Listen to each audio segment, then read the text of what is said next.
Hello students. Uh, in my previous video I have discussed the topic what is living.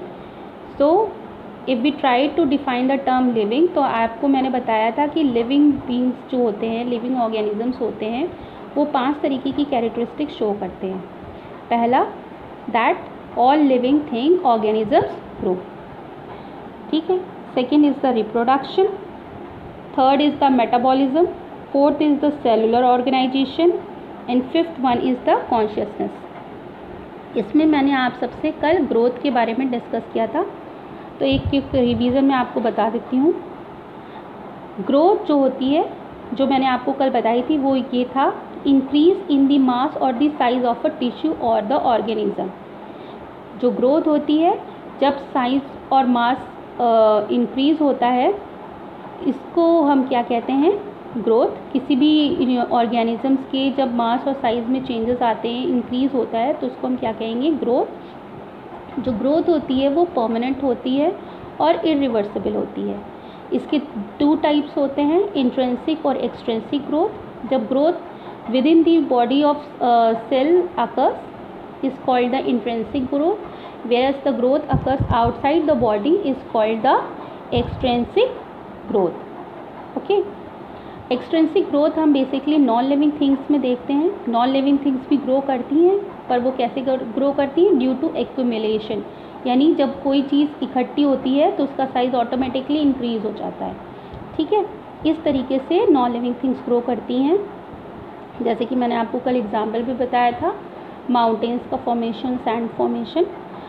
और intrinsic growth जो होती है, जैसे कि मैंने बताया आपको कि growth which is occur inside the body of a living organism. इसमें 2 तरीके की ग्रोथ होती हैं. जो एक ग्रोथ होती है जो थ्रू आउट लाइफ स्पेन चलती रहती है, इस तरह की ग्रोथ हम जो है प्लांट्स में देखते हैं. और एक तरीके की ग्रोथ होती है जो एक लिमिटेड पीरियड ऑफ टाइम तक ही होती है, उसके बाद उसकी ग्रोथ कम होती है. जैसे हमारी हाइट है, एक लिमिटेड एज तक ही हमारी हाइट बढ़ती है, उसके बाद हमारी हाइट नहीं बढ़ती है. ठीक है. लेकिन हमारे शरीर के अंदर कुछ सेल्स हैं जो कि कॉन्टीन्यूसली डिवाइड करते रहते हैं, लाइक RBCs, WBCs, या फिर जो सेल्स हमारी बॉडी के अंदर लॉस्ट हो रहे हैं उनको रिप्लेस करके जो दूसरे सेल्स फॉर्म होते हैं, ठीक है, उन सेल्स के अंदर ग्रोथ हमें देखने को मिलती है. Okay. So that all about the growth. This growth is take place by the cell division process.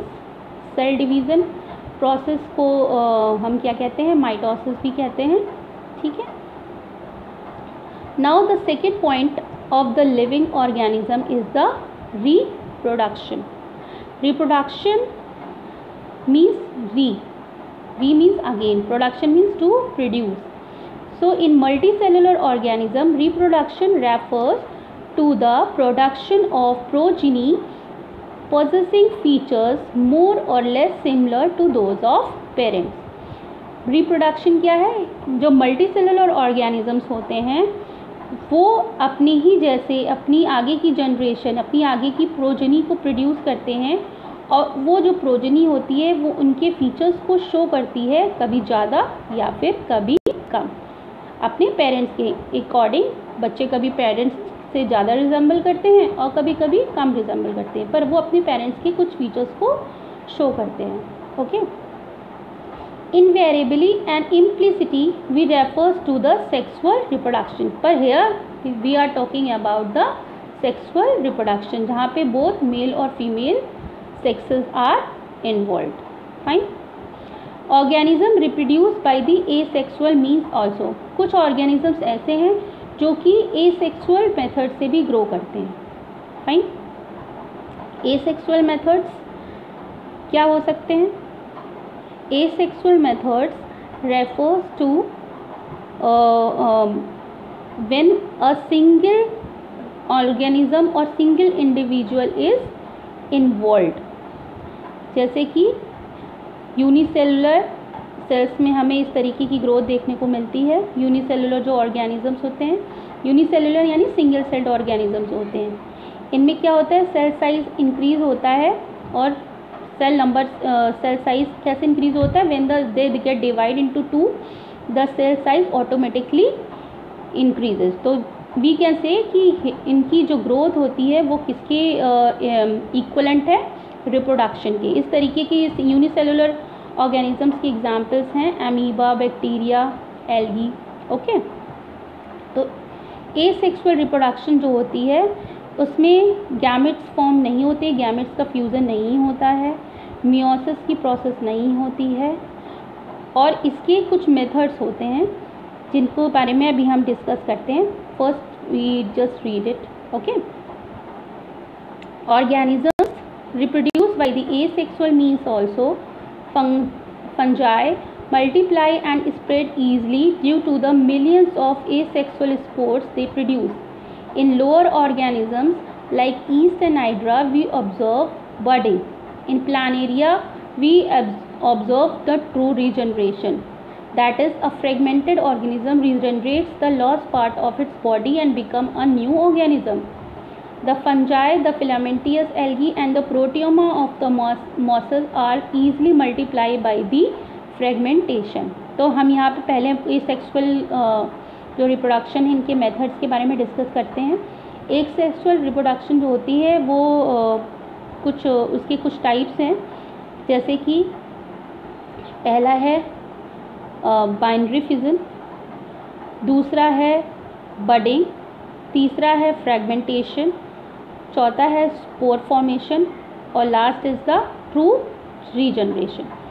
Binary fusion में क्या होता है, जो सेल्स होते हैं वो वही सेल्स जो है आपस में दो सेल्स में विभाजित हो जाते हैं। बाइनरी मीन्स टू और डिवीज़न मतलब आपको पता ही है विभाजित होना, ठीक है। When a cell divides into two we called it binary fusion, that you can see in the amoeba and the paramecium. Second is the budding. Budding you can able to see in the yeast cells. East में आपको budding देखने को मिलेगी, east and hydra. इसमें क्या होती है, skin की बॉडी में स्मॉल आउटग्रोथ फॉर्म होती है, जिसकी वजह से ये जो आउटग्रोथ होती है जब ये ग्रो कर जाती है तो ये ग्रो होने के बाद वो अपने पेरेंट बॉडी से डिटैच हो जाती है और डिटैच होके वो individually as like its parents it start growing. Okay, next is the spore formation.